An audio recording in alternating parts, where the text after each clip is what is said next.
ଭାଇ ଗୋଟେ ମିଠା ଶବ୍ଦ ନା ଭାଇର।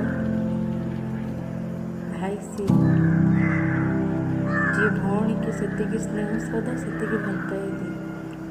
ଭାଇ ସିଏ ଯିଏ ଭଉଣୀର ଟିକେ କିଛି ହେଲେ ସାଙ୍ଗେ ସାଙ୍ଗେ ଆସି ଭଉଣୀ ପାଖରେ ଠିଆ ହେଇଯାଏ। ହେଲେ ମୁଁ ଏତେ ହତଭାଗୀ ଯେ ଥାଇ ମଧ୍ୟ ସେ ଏମିତି ପରିବାରର ପରିସ୍ଥିତି ଆଉ ସମ୍ପର୍କର ଦବାବରେ ଦବି ଯାଇଛି ଯେ ଥରେ ମୋତେ ଫୋନ୍ କରିବା ପାଇଁ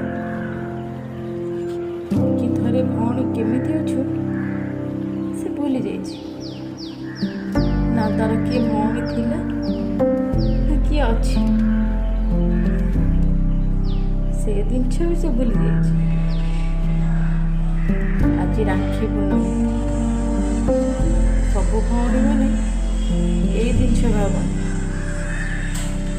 ଯେ ମୋ ଭାଇ ରାତି ପାହିବ ସକାଳ ହେବ କେମିତି ମୋ ଭାଇ ହାତରେ ମୁଁ ରାକ୍ଷୀ ବାନ୍ଧିବି।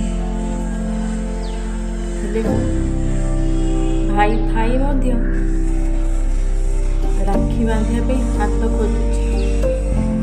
ସେଇଭଳି ଭଉଣୀ